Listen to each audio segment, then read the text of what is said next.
इन लोगों ने दिखा दी। चलिए इन बातों का तो जवाब, इन लोगों ने दिखा दी। इन बातों का जवाब असीम वकार और सीधी बात है, आप धर्मेंद्र यादव आप ये देंगे। समझिए कौन लेकिन हिंदुओं को बदनाम करना चाह रहा है, कौन मुसलमानों को खुश करना चाह रहा है, कौन से है ये राजनीतिक दल? भारतीय जनता पार्टी तो नहीं है ना। अच्छा ठीक है।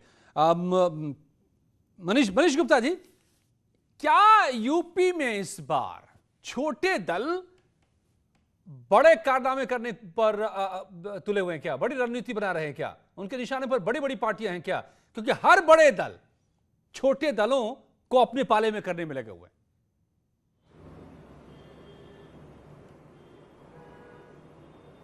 देखिए, ओवैसी महोदय की एंट्री होते ही उत्तर प्रदेश की राजनीति में मानो भूचाल सा आ गया है।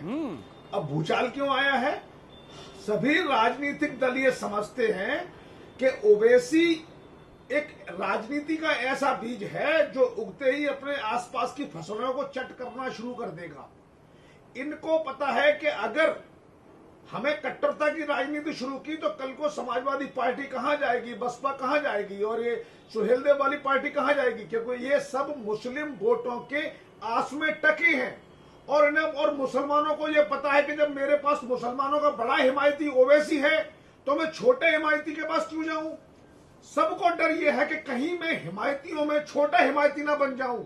बस इसी बात के लिए सब ओवैसी का विरोध कर रहे हैं और इस पूरे मजमे का अगर कोई आनंद ले रहा है तो ओवैसी आनंद ले रहे हैं और भाजपा आनंद ले रही है। भाजपा को यह पता है कि ओवैसी का डर इतना ज्यादा है कि ये सभी राजनीतिक दल ओबीसी के सामने टक्कर लेने से बचेंगे और संभवतः इसलिए ये आपस में एक होने का प्रयास करेंगे। मैं तो हंसी आती है मुझे राजभर जी के वाक्यांश पर जो मैं भी सुन रहा था। कहते हैं 4 साल तक समाज कल्याण के मंत्री रहे और एनडीए के हिस्सा रहे और अगले साल वो एआईएमआईएम के पार्टनर बन गए। अरे कहीं तो विचारधारा का ख्याल करो नेताजी। कुछ बहाने यही तो सियासत की माया, राजनीति की माया है। विचारधारा बदल गई जी। असीम वकार साहब जुड़ गए मेरे साथ एआईएमआईएम के।